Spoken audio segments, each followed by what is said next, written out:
أجمعين أما بعد فأعوذ بالله من الشيطان الرجيم بسم الله الرحمن الرحيم وإن منكم إلا واردها كان على ربك حتما مقضيا ثم ننجي الذين اتقوا ونذر الظالمين فيها جثيا صدق الله العظيم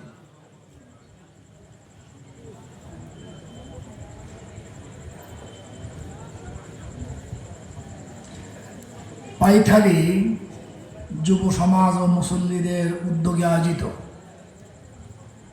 আজকের এই তাফসীর কোরআন মাহফিলের সম্মানিত সভাপতি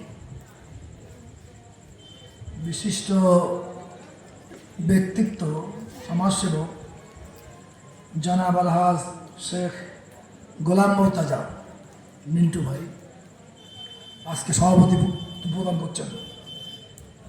আজকের প্রধান আলোচক বিশিষ্ট আলেম দ্বীন হাফেজ কারি মাওলানা আফতাব আহমদ সাহেব মর্তাজা।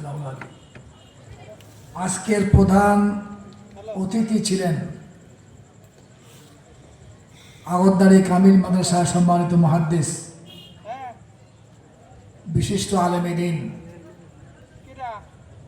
এবং বাংলাদেশ জামাত ইসলামী কেন্দ্রীয় সাংগঠনিক সম্পাদক খুলনা অঞ্চল পরিচালক জনাব মুহাদ্দিস আব্দুল খালেক, যিনি আমার একান্ত বন্ধুবর। শারীরিক অসুস্থতার কারণে তিনি আসতে পারেননি। আজকের বিশেষ আলোচক হিসাবে আলোচনা পেশ করবেন বিশিষ্ট আলেম দ্বীন হাফেজ মাওলানা দেলোয়ার হোসেন হুজাইফি।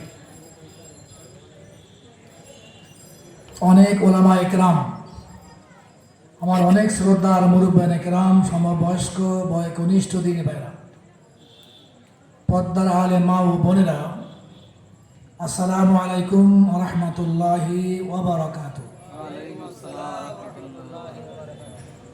পবিত্র কোরআন শরীফের তাফসীর পেশ করা হবে এই মাহফিলের মাধ্যমে। আসলে কোরআন শরীফের মধ্যে মূল কথা হলো জাহান্নাম এবং জান্নাত আছে। জাহান্নাম থেকে মুক্তির পথ কি এবং জান্নাত লাভ করার পদ্ধতি কি, কোন পথ অবলম্বন করে জান্নাত লাভ করা যাবে আর কোন পথ অবলম্বন করে জাহান্নাম অবধারিত, এটা স্পষ্ট করে কোরআন শরীফে আল্লাহ উল্লেখ করছেন। দুনিয়ায় শান্তির পথ কি, অশান্তি থেকে মুক্তির পথ কি, এটা কোরআন শরীফ বলে দেয়। আমি খুব সংক্ষিপ্তভাবে আমার বক্তব্য পেশ করার জন্য চেষ্টা করব। মাতওফিক ইল্লা বিল্লাহ। জাহান্নাম থেকে মুক্তি পেতে গেলে এবং জান্নাত লাভ করতে গেলে আমরা যত কাজ করি না কেন, চারটি কাজ আবশ্যক এবং জরুরি। চারটি কাজ ছাড়া কোনো ব্যক্তি জাহান্নাম থেকে মুক্তি এবং জান্নাত লাভ করতে পারবে না। তার মধ্যে এক নম্বর কাজ হলো ঈমান। এই ঈমান কাকে বলে আমরা অনেকেই জানি না। ঈমান মানে বিশ্বাস মনে করি, আল্লাহ বিশ্বাস করি, মানে আমার তো ঈমান আছে, আমি তো জান্নাত যাবো বলে এরকম মনে করা হয়।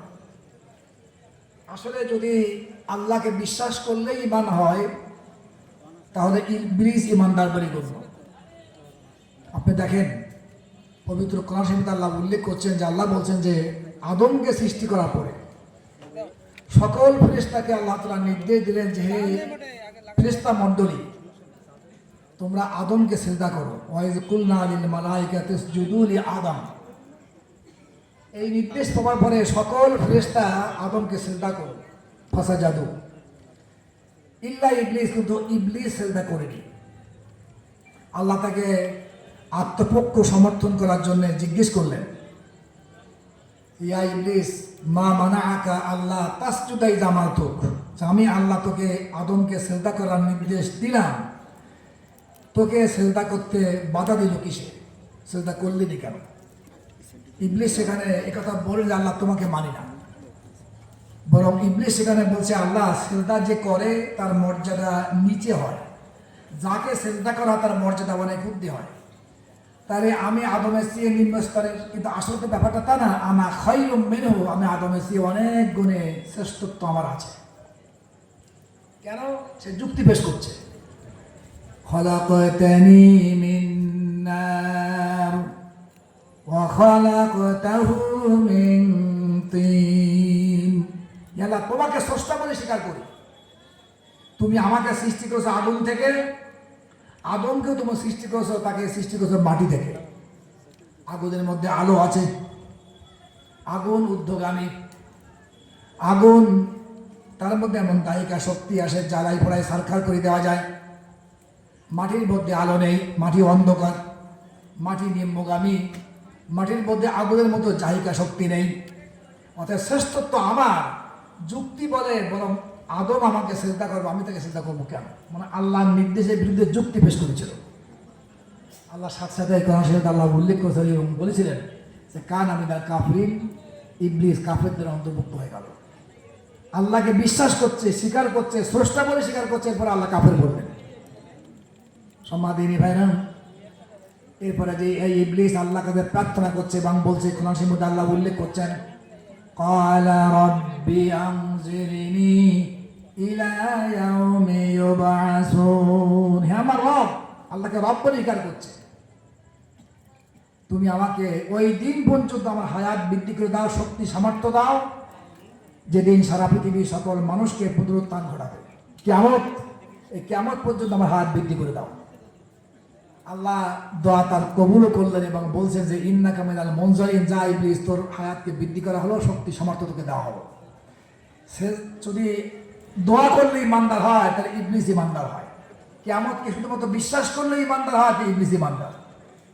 সম্মাদিনী ভাইরা, আমরা দেখতে পাই রাসূলের সবচেয়ে বড় শত্রু ছিল হলো আবু জেহেল। আবু জেহেল কিন্তু আসমান জমিনের স্রষ্টা আল্লাহকে স্বীকার করত। কোরআন শরীফে আল্লাহ উল্লেখ করছেন ওয়ালা ইন সাআলতাহুম মান খালাকাস সামাওয়াতি ওয়াল আরদা লা ইয়াকুলুনাল্লাহ। আল্লাহ বলছেন যে এই মুশরিকদেরকে তুমি যদি জিজ্ঞেস করো হে রাসূল, আসমান এবং জমিনের স্রষ্টাকে, তা আল্লাহ বলছেন অবশ্যই এই মুশরিক সকলেই সমস্যারে বলবে যে স্রষ্টা আল্লাহ। আল্লাহকে স্রষ্টা বললে ইমানদার হয়, তাহলে মুশরিকরা ইমানদার। এই মুশরিকরা যখন রাসূলের বিরুদ্ধে যুদ্ধে যায়, বদর যুদ্ধে, তখন আবু জেহেল 1000 সৈন্য বাহিনী নিয়ে কাবা শরীফের গেলাপ ধরে আল্লাহর কাছে দোয়া করছে, আল্লাহ কোন দেবতার কাছে দোয়া করেনি। হে আল্লাহ, এখানে আমার দল আছে, ওখানে মদিনায় মুহাম্মাদের দল, এই দুই দলের মধ্যে যে দলটি বেশি হেদায়েত প্রাপ্ত, হকপন্থী, সত্য পথের পথিক, সেই দলকে তুমি সাহায্য করো, বিজয় দান করো। এরপরে মুসলমানদের বিজয় হলো। আল্লাহ কারোর মধ্যে আর উল্লেখ করলেন এবং বললেন, সূরা আনফালের মধ্যে উল্লেখ আছে যে তোমরা তো বিজয় কামনা করেছিলে, ইন তাস্তাফতিহু ফাকাদ জাআকুমুল ফাতহু, বিজয় তো সত্যের পক্ষে এসে গেছে। তাহলে বোঝা যায় প্রার্থনা করলে ইমানদার যদি হয়, কাবা শরীফে গেলাপ ধরলে ইমানদার হয়, তাহলে আবু জেহেল ইমানদার বলে গণ্য হয়, মুশরিকরা সকলে ইমানদার বলে গণ্য হয়। ইমান বলতে গেলে কাকে বোঝায়? আল্লাহ উল্লেখ করছেন ফালা ওয়া রাব্বিকা লা ইউমিনুনা হাত্তা ইউহাক্কিমুকা ফীমা শাজারা বাইনাহুম। আল্লাহ বলছেন, হে রাসূল, তোমার প্রভুর কসম দিয়ে বলছি, এরা কোনো ব্যক্তি মুমিন বলে গণ্য হবে না যতক্ষণ তোমাকে নিজেদের সার্বিক ব্যাপারে তোমাকে বিচারক না মানবে। তুমি যা বিচার ফায়সালা করবে, সামান্যতম মনের মধ্যে কোনটা সন্দেহ যার মধ্যে থাকবে, ওই ব্যক্তি মুমিন বলে গণ্য হবে না। পরিপূর্ণভাবে আত্মসমর্পণ না করা পর্যন্ত, তোমার পেশ করা দিনকে না মেনে পর্যন্ত মুমিন বলে গণ্য হবে না। এখান থেকেই যারা মুহাক্কিক, আলিম, ফকিহ, মুহাদ্দিস এবং মুস্তাহিদ, গবেষক, চিন্তাবিদ, তারা বলেছেন ঈমান বলা হয় যে রাসূলুল্লাহ সাল্লাল্লাহু আলাইহি ওয়াসাল্লাম আল্লাহর পক্ষ থেকে যে পরিপূর্ণ দিন ইসলাম পেশ করেছেন, এই পরিপূর্ণ দিনকে যে ব্যক্তি সত্য সঠিক বলে মেনে নেবে, স্বীকারোক্তি করবে, ওই ব্যক্তি মুমিন বলে গণ্য। আর একটা বিধানকে কোনো ব্যক্তি মনের দিক থেকে না মানে, ওই ব্যক্তি মুমিন নয়, কাফির বলে গণ্য। আমি ছোট্ট একটা কথা বলছি যে নারী সংস্কার পেশ করা হচ্ছে, সেখানে উল্লেখ আছে কয়েকটি জিনিস, তার মধ্যে 10টা বিষয় হলো সম্পূর্ণ কোরআন শরীফের সঙ্গে সাংঘর্ষিক। সেটা হলো নারী এবং পুরুষের সমান উত্তরাধিকারী বানাতে হবে। ছেলে যেমন পাবে মেয়েও সেরকম পাবে। কিন্তু কোরআন শরীফে আল্লাহ উল্লেখ করছেন লিজাকারি মিসলু হাজ্জিল উনসায়াইন, ছেলে সন্তানের জন্যে 2 মেয়ে সন্তানের সমতুল্য সম্পদ পাবে। অর্থাৎ 2 মেয়ে সন্তান যা পাবে ছেলে সন্তান একাই পাবে। এটা দেখা যায় এর বিপরীত বলছে না, মেয়েও যা পাবে ছেলেও তাই পাবে, অর্থাৎ ওটাকে মেনে নেওয়া হচ্ছে না। কোরআন শরীফের একটা বিধানকে কোনো ব্যক্তি যদি মনের দিক থেকে না মেনে নেয় ওই ব্যক্তি মুমিন বলে গণ্য হয় না। এটা যদি দেশের সরকার বা মানুষের যে জাতিতে মেনে নেয় তো মুমিন বলে গণ্য আল্লাহর কাছে হবে না। সমাদিনী ভাইরা, এই জন্য একটা বিধানকে মনের দিক থেকে না মানলে কাফের বলে গণ্য। এই জন্যে এখানে অনেক সময় বলা হয় যে অর্থাৎ ছেলেও তো সন্তান আর মেয়েও তো সন্তান, তো মেয়েকে কম দেওয়া হবে কেন? আমরা যদি চিন্তা করি তাহলে বুঝতে পারবো যে আসলে আল্লাহ তাআলা ইনসাফগার, ন্যায়ভিত্তিক তিনি বিধিবিধান দিয়েছেন। কেন? দেখেন, একজন ব্যক্তি তার 2টো সন্তান, একটা ছেলে একটা মেয়ে। এখন ধরেন কথার কথা যে 3 লক্ষ টাকা রেখে গেল, ছেলেরও বিবাহ হয়নি মেয়েরও বিবাহ হয়নি। এই 3 লক্ষ যখন নাকি রেখে তো মারা গেল, তখন ছেলে পাবে ইসলামের আইন অনুযায়ী 2 লক্ষ টাকা, আর 1 লক্ষ টাকা পাবে হলো মেয়ে। এই পাওয়ার পরে এখন মেয়ে বিয়ে দেবে, অর্থাৎ বোনকে বিয়ে দেবে ভাই, আর ভাইও বিয়ে করবে। তা বোনকে যখন বিয়ে দেবে, বিয়ে দেওয়ার সময় ছেলে তার মোহরানা ধরেন 2 লক্ষ টাকা মোহরানা দিবে, দিয়ে তার কাবিননামা করলো এবং আসলে এটা পাওয়ার কথা তাকে আজকে আমার দেয় না, এটা ব্যাংকে রাখলো। তার 1 লক্ষ টাকা পিতার পক্ষ থেকে পেয়েছে আর 2 লক্ষ টাকা মোহরানা পেয়েছে। এরপর বিয়ের পর থেকে শুরু করে খাদ্য, বস্ত্র, বাসের চান, চিকিৎসা, শিক্ষা সকল দায়িত্ব পুরুষের উপরে, স্বামীর উপরে। যে বিয়ে করেছে তার দায়িত্বটা। এরপরে যে টাকাটা খরচ হলো না, থেকে গেল। আর দেখ ছেলে বিয়ে করবে, যখন বিয়ে করতে গেছে তখন তার 2 লক্ষ টাকা ধরেন মোহরানা দিতে হবে। এখন তার যে টাকা ছিল বাবার পক্ষ থেকে পেয়েছিল তার সব চলে গেল। এখন খাদ্য, বস্ত্র, বাসস্থান নিজেরও দরকার, নিজের মানে স্ত্রীরও দরকার। এই টাকাটা কোথার থেকে দেবে?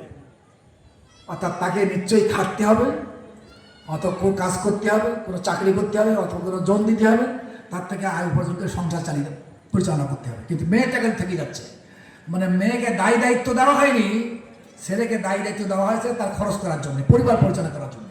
এই জন্য আল্লাহ যা দিয়েছেন ইনসাফ ভিত্তিক দিয়েছেন, এটা কমতি তাকে দেওয়া হয়নি। সমাদিনী ভাইরা, এই জন্য আল্লাহ তাআলা যে কোনো বিধান এরকমভাবে আল্লাহ তাআলা ইনসাফগার, বিশ্বের সব কিছু তিনি জানেন, কাকে কেমন দিলে, কেমন বিধান দিলে তার উপকারে আসবে, জনগণের মানুষের কল্যাণে আসবে, সেটা আল্লাহ তাআলা জানে। সেই বিষয়ে তিনি বিধান দিয়েছেন। সমাদিনী ভাইরা, বলছে যে আল্লাহর বিধানের মতো থেকে একটা বিধানকে মনের দিক থেকে যে না মেনে নেই, তাহলে আমি কাফির, মুমিন বলবো না, চিরস্থায়ী জাহান্নামী। সমাদিনী ভাইরা, এই ঈমান যদি আমি আনি, পূর্ণদিনকে মেনে নেই, জাহান্নাম থেকে মুক্তি পাবো, জান্নাতের প্রাথমিক পর্যায়ে আমরা জান্নাত লাভ করতে পারবো, কিন্তু চিরস্থায়ী জাহান্নামী হব না। এবার 2 নম্বর শর্ত, সেটা হলো তাকওয়া। এই তাকওয়ার ধারণা আমাদের সমাজে ভুল আছে।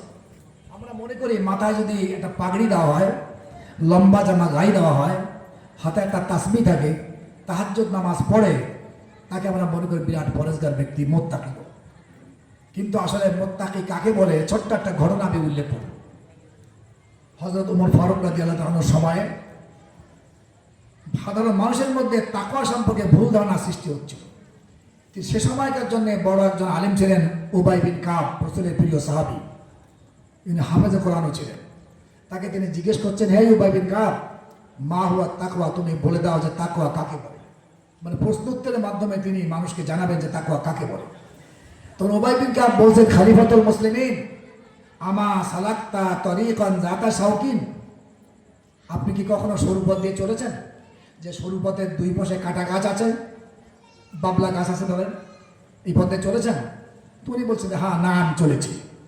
উনি আবার জিজ্ঞেস করছেন যে আপনি কীভাবে চলেছেন? সরু পথ, 2 পাশে কাটা। উনি তখন বললেন যে ইস্তাহাত্তু আর সাম্মার্তু, আমি খুব কষ্ট করে ওই সরু পথ অতিক্রম করেছি, মাঝে মাঝে কাপড় উঁচিয়ে, যাতে করে কাটা আমার কাপড়ে, আমার জামায়, আমার পায়জামায় অথবা লুঙ্গিতে বেঁধে না যায়, চাদরে বেঁধে না যায়, সতর্কতার সঙ্গে পথ অতিক্রম করেছি। উনি তখন বলছেন, উবাই বিন কাব রাদিয়াল্লাহু তাআলা আনহু, খলিফাতুল মুসলিমিন, যাকাত তাকওয়া, এটাই হলো তাকওয়া। অর্থাৎ ইসলামের যে সরু পথ আছে, যেটা আমরা নামাজের মধ্যে দোয়া করি আল্লাহর কাছে, ইহদিনাস সিরাতাল মুস্তাকিম, আমরা বলি হে আল্লাহ তুমি আমাদেরকে সরল সঠিক পথ দেখাও। এই পথটা সরু পথ। এই পথের দুই পাশে অনেক অনিসলামী পথ আছে।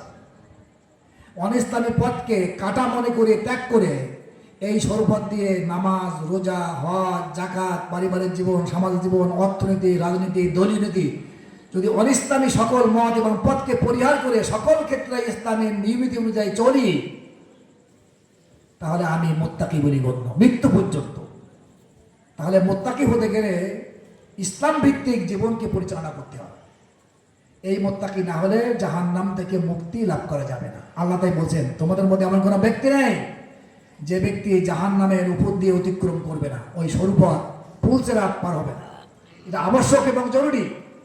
তবে হ্যাঁ, সুম্মা নুনাজ্জিল্লাযীনা তাকাও, আমি নাজাত এবং মুক্তি দেবো জাহান্নাম থেকে ওই ব্যক্তিদেরকে যারা আল্লাহকে ভয় করে জীবনের সর্বক্ষেত্রে ইসলামের নীতি আদর্শ মোতাবেক জীবনযাপন করেছিল। এই মুত্তাকিদেরকে আমি নাজাত দেব। তাকওয়া অর্জন না করলে, জীবনের সর্বক্ষেত্রে ইসলাম মাফিক জীবনযাপন না করলে জাহান্নাম থেকে মুক্তি লাভ করা যাবে না। অর্থাৎ পূর্ণ ইসলাম মোতাবেক জীবনযাপন করার চেষ্টা করতে হবে। 2 নম্বর শর্ত জাহান্নাম থেকে মুক্তির জন্য। 3 নম্বর শর্ত আমি সংক্ষিপ্তভাবে কথা বলার চেষ্টা করছি। অর্থাৎ আপনি ইসলাম মোতাবেক জীবনযাপন করছেন, তাকওয়া আছে, ঈমান আছে, কিন্তু আপনি ইসলামী দল করেন না, স্বাধীনভাবে জীবনযাপন করেন, অর্থাৎ স্বাধীনভাবে বিচ্ছিন্ন জীবনযাপন করেন। কোরআন শরীফে আল্লাহ উল্লেখ করছেন সূরা আলে ইমরান 103 নম্বর আয়াত। মুমিনদেরকে আহ্বান করেছেন, আল্লাহকে ভয় করার নির্দেশ দিয়েছেন, মুসলমান না হয়ে মৃত্যুবরণ করতে নিষেধ করেছেন। এরপরে বলছেন একা একা মুসলমানের জীবনযাপন করলে জাহান্নাম থেকে মুক্তি লাভ করতে পারবে না। ওয়াতাসিমু বিহাবলিল্লাহি জামিআন ওয়ালা তাফাররাকু। আল্লাহ বলছেন, তোমরা হে মুমিনগণ, সারা পৃথিবীর সকল মুমিনদেরকে বলছে, হে মুমিনগণ, তোমরা আল্লাহর রজ্জুকে, হাবলুন মানে দড়ি, আল্লাহর দড়িকে ধরে ঐক্যবদ্ধ হও। আল্লাহর দড়ি বলতে হাদিসে ব্যাখ্যা দিয়েছেন আল্লাহ রাসূল, আলা ইন্না হাবলাল্লাহি ওয়াল কোরআন, আল্লাহর দড়ি হলো কোরআন। এই কোরআনকে আঁকড়ে ধরে ঐক্যবদ্ধ হও, এটুকু বলে যথেষ্ট ছিল। এরপরে আল্লাহ বলছে ওয়ালা তাফাররাকু, বিচ্ছিন্ন থেকো না, বিচ্ছিন্ন হয়েও না। ঐক্যবদ্ধ হওয়াকে ফরজ করে দিয়েছেন এবং বিচ্ছিন্ন থাকা, একা একা জীবনযাপন করাকে হারাম করে দিয়েছেন, নিষেধ করেছেন। এর একাত পরে 105 নম্বর আয়াতে আল্লাহ বলছেন, ওয়ালা তাকুনু কাল্লাযীনা তাফাররাকু ওয়াখতালাফু মিন বা'দি মা জাআহুমুল বায়িনাত ওয়া উলাইকা লাহুম আযাবুন আযীম। মুমিনদেরকে বলছেন, হে মুমিনগণ, ওই সকল লোকদের মতো তোমরা হয়ো না। ওই সকল লোক বলতে বোঝানো হয়েছে ইহুদি এবং খ্রিস্টানদের মতো হয়ো না, যাদের কাছে স্পষ্ট বিধান আসার পরে, অর্থাৎ তাওরাতের মাধ্যমে, ইনজিলের মাধ্যমে স্পষ্ট বিধান তারা পেয়েছে, পাওয়ার পরেও তারা ঐক্যবদ্ধ জীবনযাপন করেনি, ইখতিলাফ করে বিভিন্ন মত ধারণ করে বিভিন্ন দল তারা করেছিল। অর্থাৎ তোমাদের এটা উচিত না যে বিভিন্ন দল করবে। যারা এরকম করবে, নামাজ পড়ুক, রোজা রাখুক, হজ করুক, যাকাত দিক, যাই করুক না কেন, আল্লাহ বলছেন উলাইকা লাহুম আযাবুন আযীম, এদের জন্য যে মহা শাস্তি নির্ধারণ করে রেখেছেন, আযাবে আযীম নির্ধারণ করে রেখেছেন।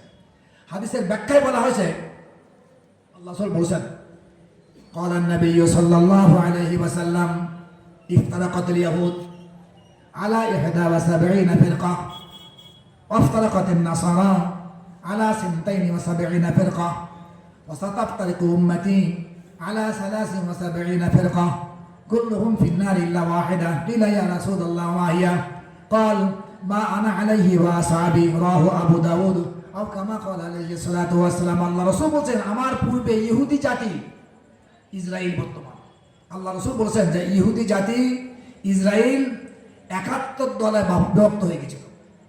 এর পরবর্তীতে খ্রিস্টানরা এসে 72 দলে বিভক্ত হয়। আর আমার উম্মত তো শ্রেষ্ঠ উম্মাহ, এই শ্রেষ্ঠ উম্মাহ 73 দলে বিভক্ত হবে, 73 ফিরকা। আল্লাহ রাসূল নিজে বলছেন, কুল্লুহুম ফিন্নার, সকল দলের লোক জাহান্নামে যাবে, ইল্লা ওয়াহিদা, একটি দল ছাড়া। সাহাবীরা তখন জিজ্ঞেস করছেন, হে আল্লাহ রাসূল, যে দলটি জাহান্নাম থেকে মুক্তি পাবে সেই দল কোনটি? আল্লাহ রাসূল তখন বললেন, মা আনা আলাইহি ওয়া আসহাবি, আমি যে আদর্শের উপর আছি, আমার সাহাবীগণ ঐক্যবদ্ধ হবে, যে নীতির উপর থাকবে, সে আদর্শ ভিত্তিক যারা দল করবে তারাই জাহান্নাম থেকে মুক্তি পাবে। অন্য কোন দলের লোক জাহান্নাম থেকে মুক্তি লাভ করতে পারবে না। দল করতে হবে, কিন্তু আল্লাহ রসুলের এবং সাহাবীদের আদর্শের ভিত্তিতে দল করতে হবে, নইলে জাহান্নাম থেকে মুক্তি লাভ করা যাবে না। অতএব শুধু নামাজ পড়লে স্থায়ীভাবে মুক্তি লাভ করা যাবে না। ইসলামী দল করতে হবে, আদর্শ ভিত্তিক দল করতে হবে, কোরআন ভিত্তিক দল করতে হবে। আল্লাহ নির্দেশনা দিয়েছেন। সামাদিনী ভাইরা, হাদিসে অনেক কথা, সেদিকে দিকে যাবো না। এরপরে শেষ আর একটা কাজ দরকার জাহান্নাম থেকে মুক্তির জন্য, সেটা হলো ইসলামকে বিশ্বাস করি, ইসলাম মোতাবেক জীবনযাপনও করি, কিন্তু ইসলামকে বিজয়ী আসনে আসীন করার জন্যে, দেশে প্রতিষ্ঠিত করার জন্যে চেষ্টা সংগ্রাম জান মাল ব্যয় করতে রাজি না। সামাদিনী ভাইরা, ইসলামের বিজয়ের জন্য চেষ্টা সাধনা সংগ্রাম করা আবশ্যক এবং জরুরি, জাহান্নাম থেকে মুক্তির জন্য জরুরি।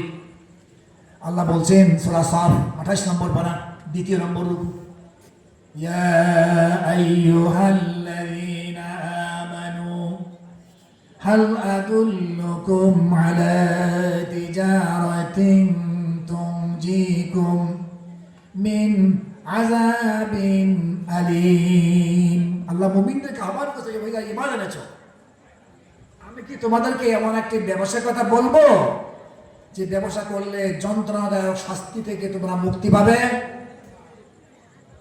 রাসূল প্রশ্ন করে আর জবাব দিচ্ছেন যে সেই ব্যবসা হলো আল্লাহ এবং রাসূলকে মেনে নেবে। মেনে নেওয়ার পরে তোমাদের জান দিয়ে মাল দিয়ে চেষ্টা সাধনা সংগ্রাম করবে এই দিনের বিজয়ের জন্য। যদি করো, এটাই এমন ব্যবসা, জাহান্নামের কঠিন শাস্তি থেকে তোমরা মুক্তি লাভ করতে পারবে। সম্মানিত ভাইরা, এই যে রাসূলের সাহাবীদের মধ্যে একজন সাহাবী আমরা পাবো না যিনি দিনের বিজয়ের চেষ্টা সাধনা সংগ্রাম করেন? একজন সাহাবী দেখান, পাবেন না। 5ম হিজরি সনে খন্দকের যুদ্ধ হয়েছিল। এই যুদ্ধের সময় রাসূল সর্বন যুদ্ধ পেয়েছিলেন যুদ্ধের আগে, যে 10,000 সৈন্য নিয়ে ইহুদি মুশরিক সম্মিলিত হবে, মদিনা আক্রমণ করতে যাচ্ছে, মদিনাকে নিশ্চিহ্ন করে দেবে। রাসূলের কাছে সংবাদ যখন আসলো, তখন সাহাবীদেরকে নিয়ে বসলেন যে কি করণীয়, কি করতে পারি আমরা। তখন সালমান ফারসি রাদিয়াল্লাহু তাআলা আনহু তিনি পরামর্শ দেন, হে আল্লাহর রাসূল, আমি পারস্যের অধিবাসী, পারস্য যখন নাকি আক্রমণ হতো, আমরা যদি প্রতিরোধ করতে ক্ষমতা না রাখতাম, যে এলাকা দিয়ে শত্রুর আসার সম্ভাবনা ছিল সেই এলাকায় আমরা গর্ত খনন করে রাখতাম, প্রাসাদ গভীর করে আড়ে দশাত করে খুঁড়ে রাখলে ওই পথ দিয়ে আসতে পারতো না, শেষ পর্যন্ত ফিরে যেত। তা আমরা একটা কাজ করতে পারি, মদিনার দক্ষিণ পাশে খেজুর বাগান, এই পথ দিয়ে শত্রু আসতে পারবে না। মদিনার পশ্চিম পাশে যারা হজ করতে গেছেন তারা দেখেছেন সালা পাহাড়, এই পাহাড় অতিক্রম করে সৈন্যবাহিনী পরিচালনা করতে পারবে না। মদিনার পূর্ব পাশে ইহুদি একটা গোত্র আছে, বনি কুরাইজা গোত্র, একটা গোত্র সেখানে এখন আছে, এই যেখানে বাড়িঘর আছে এই পথ দিয়ে সৈন্যবাহিনী পরিচালিত হতে পারবে না। মদিনার উত্তর পাশে উহুদ পাহাড়, এই উহুদ পাহাড়ের উপর দিয়ে সৈন্যবাহিনী পরিচালনা করতে পারবে, আসতে পারবে না। একটা জায়গা খালি আছে, উহুদ পাহাড় থেকে শুরু করে সালা পাহাড় পর্যন্ত 3.5 থেকে 4 মাইল এলাকা। এই এলাকাটাকে যদি আমরা 5 হাত গভীর করে আড়ে 10 হাত করে খনন করে রাখতে পারি, তাহলে মুশরিকরা ইহুদিরা মদিনায় ঢুকতে পারবে না, আমাদের কিছুই করতে পারবে না। 3000 সাহাবী তখন পুরুষ সাহাবী ছিলেন। সাহাবীদেরকে নির্দেশ দিলেন, 10 জন সাহাবী করে বন্টন করলেন একটা এলাকা খোঁড়ার জন্য, এবং সবাই কয়েকদিনের মধ্যেই এমনভাবে গর্ত খুঁড়ে ফেলেছেন যে মানুষ দেখলেই মনে করবে যে জিনরা মনে করেছে না। এই গর্ত যখন খনন করা হচ্ছে, গর্ত খনন করার সময় স্বাভাবিক আমাদের দেশে যারা শ্রমিক থাকে তারা হেইজো করে, অশ্লীল বাক্য মুখ দিয়ে ব্যবহার করে, কিন্তু সাহাবীরা নবীদের পরে শ্রেষ্ঠ ব্যক্তিত্ব, তারা বলতেছিলেন নাহনুল্লাযীনা বায়াউ মুহাম্মাদান আলাল জিহাদ মা বাকাইনা আবাদান। সাহাবীরা বলছিলেন আমরা মুহাম্মাদের কাছে বায়াত হয়েছে, আমরা তো পিসার কাছে বায়াত হই। সাহাবীরা রাসূলের কাছে বায়াত হয়েছেন। এই বায়াতটা কিসের বায়াত? শুধু জিকির করার জন্য নয়। সাহাবীরা বলছে, সহিহ বুখারী মুসলিমের হাদিস, আলাল জিহাদ, আমরা ইসলামের বিজয়ের চেষ্টা সাধনা সংগ্রাম জিহাদের জন্য বায়াত গ্রহণ করেছি। এই জিহাদটা 3 দিন কয়েকদিনের জন্য না, একবার দুইবারের জন্য না, মা বাকাইনা আবাদান, বাকি থাকা যে আমরা বাংলায় বলি, এটা আরবি শব্দ। যতদিন পর্যন্ত দুনিয়া আমরা টিকে থাকবো, অবশিষ্ট থাকবো, আমাদের প্রাণ ধরের মধ্যে থাকবে, আমাদের চোখের পলক নড়তে থাকবে, অর্থাৎ মৃত্যু পর্যন্ত আমরা ইসলামের বিজয়ের চেষ্টা সাধনা সংগ্রাম জিহাদ চালিয়ে যাব। সম্মানিত ভাইরা, সাহাবীরা সকলেই ইসলামের বিজয়ের চেষ্টা সাধনা সংগ্রাম করেছিলেন। 1 দিন 2 দিন 3 দিন পর্যন্ত না খাওয়া। এরপরও তারা বলে, আমাদের দ্বারা জিহাদ হবে না, এত খাদ্য নেই, খাদ্য সমস্যা, আমাদের খাবার মতো কিছু নেই, বেরোয়ার মতন আমার জায়গা নেই, আর আমরা কীভাবে যুদ্ধ করবো, এরকম কথা তাদের মুখ দিয়ে বের হয়নি। সম্মানিত ভাইরা, তাদের চেষ্টা কর্মতৎপরতা কারণে আজকে এই বাংলাদেশে আমরা ইসলাম লাভ করতে পেরেছি। ইসলাম আমরাও পেতাম না। সম্মানিত ভাইরা, ইসলামের বিজয়ের চেষ্টা সাধনা সংগ্রাম করা ফরজ, এবং জাহান্নাম থেকে মুক্তি পেতে গেলে এই জিহাদ সংগ্রাম আবশ্যক এবং জরুরি। ঈদের হাদিসে উল্লেখ আছে, আবু দাউদের মধ্যে উল্লেখ করছেন, আল্লাহ রাসূল বলেন, ক্বালান নবী সাল্লাল্লাহু আলাইহি ওয়াসাল্লাম, ইযা তাবায়াতুম বিল আইনা ওয়া হানিতুম বিজ-জার'i ওয়া আখাযতুম আযনাবাল বাকর ওয়া তারাকতুমুল জিহাদ সাল্লাল্লাহু আলাইকুম যুল্লান লা ইয়ানজি'ু আনকুম লা তারজু ইল্লা আন তারজু ইলা দীনিকুম, রাহু আবু দাউদ, আও কামা ক্বালা আলাইহিস সালাতু ওয়াস সালাম। আল্লাহ রাসূল বলেন, হে মুসলিম জাতি, মুসলিম জাতিকে লক্ষ্য করে আল্লাহ রাসূল বলেন, তোমরা যখন অবৈধ লেনদেন ব্যবসা বাণিজ্য করবে, বৈধ অবৈধ দেখবে না, আর গরুর লেজদারি থাকবে, কৃষিকাজ নিয়ে ব্যস্ত থাকবে, চাকরি বাকরি করবে, দুনিয়ার আর্থিক উন্নয়নের জন্য, স্বাবলম্বী হওয়ার জন্য চেষ্টা করবে, বৈধ অবৈধ দেখবে না। তোমাদের প্রধান দায়িত্ব হলো ইসলাম বিজয়ের চেষ্টা সাধনা সংগ্রাম জিহাদ করা। এই জিহাদ যখন অতারাক্তুমুল জিহাদ, জিহাদ যখন ত্যাগ করবা, তোমরা হয়তো মনে করেছো জিহাদ ত্যাগ করে তোমরা সম্মান মর্যাদার আসনে আসীন হতে পারবে, কখনো সম্মান মর্যাদা পৃথিবীতে পাবে না। তোমাদের উপর আল্লাহ লাঞ্ছনা অপমানকে চাপাই দেবেন, এর থেকে মুক্তি আল্লাহ দেবেন না পরিপূর্ণ দিন প্রতিষ্ঠিত না করা পর্যন্ত। সম্মান মর্যাদা পাবে না পৃথিবীতে। আজকের পৃথিবী দেখেন, মুসলমানদের সংখ্যা কিন্তু কম না, 800 কোটি মানুষ পৃথিবীতে বসবাস করে, 200 কোটির মতো প্রায় মুসলমান। কিন্তু এই মুসলমানরা বিভিন্ন দলে বিভক্ত, বিভিন্ন রাষ্ট্রে বিভক্ত, 57টা মুসলিম রাষ্ট্রে বিভক্ত। ইসলামের বিজয়ের চিন্তা চেষ্টা আজকে আমাদের মধ্যে নেই। ওই কোথায় ফিলিস্তিন, তারা মার খাচ্ছে, আমাদের কোনো এর পক্ষে কোনো সহযোগিতা করার চিন্তা কতটুকু আছে আল্লাহ ভালো জানে। সম্মানিত ভাইরা, ওখানে মাত্র ইহুদিরা বসবাস করে 80 লক্ষের সামান্য কিছু বেশি হবে। আজকে মুসলমান পৃথিবীতে 200 কোটি মুসলমান নির্বাক হয়ে ঘুমাচ্ছে, স্বাভাবিক চলাফেরা করছে। সম্মানিত ভাইরা, এই জন্য এই ইসলামিক জজবা, জিহাদি জজবা যদি সৃষ্টি না হয় এবং ইসলামের পক্ষে চেষ্টা না করেন, আমরা একটা সমর্থন দেবো, ভোট দেবো, তাও রাজি না। আমাদের মাধ্যমে কিভাবে ইসলামের বিজয় হবে? কেন লাঞ্ছিত ভিতরে হবো না? আমরা লাঞ্ছিত হওয়ার কারণ সমূহের মধ্যে একটা কারণ হলো আমরা জিহাদি জজবাকে হারিয়ে ফেলেছি। সম্মানিত ভাইরা, আসুন, আমি 4টি জিনিস বলেছি, সংক্ষিপ্তভাবে কথা বলার চেষ্টা করেছি। একটা হলো ইমান, পরিপূর্ণ দিনকে মেনে নেওয়া। একটা বিধানকে মনের দিক থেকে যদি মেনে না হয়, বিপরীত কোনো চিন্তা কাভাবে করা হয়, ওই ব্যক্তি মুমিন নয়, কাফির, চিরস্থায়ী জাহান্নামী। 2 নম্বর হলো তাকওয়া, জাহান্নাম থেকে মুক্তির জন্য, অর্থাৎ আল্লাহকে ভয় করে জীবনে সর্বক্ষেত্রে ইসলামের এই পথ দিয়ে ফরজ অজেব পালন করতে হবে, হারাম কাজ কবির গুনাহ ত্যাগ করে সুন্নাহ মোতাবেক চলার চেষ্টা করতে হবে জাহান্নাম থেকে মুক্তির জন্য, জান্নাত লাভ করার জন্য। 2 নম্বর শর্ত। 3 নম্বর, এটা একা একা করলে হবে না, ঐক্যবদ্ধ জীবনযাপন করতে হবে, দলবদ্ধ কোরআন ভিত্তিক ইসলামী দল করতে হবে। 3 নম্বর। আর 4 নম্বর, ঐক্যবদ্ধ হয়ে দিনের বিজয়ের জন্য, ইসলাম বিজয়ের জন্য জান মাল দিয়ে চেষ্টা সাধনা সংগ্রাম জিহাদ করতে হবে। এই 4টি গুণ যদি আমরা অর্জন করতে পারি, আমরা জাহান্নাম থেকে মুক্তি পাবো, জান্নাত লাভ করতে পারবো, দুনিয়ার শান্তি এবং মর্যাদায় আসনে আসীন হতে পারবো। রাসূল বলে গিয়েছেন। আল্লাহ আমাদের সকলকে এই 4টি কাজ করার তৌফিক দিয়ে কামনা করে আমার সংক্ষিপ্ত বক্তব্য শেষ করতে যাচ্ছি। আসসালামু আলাইকুম ওয়া রাহমাতুল্লাহি ওয়া বারাকাতুহু।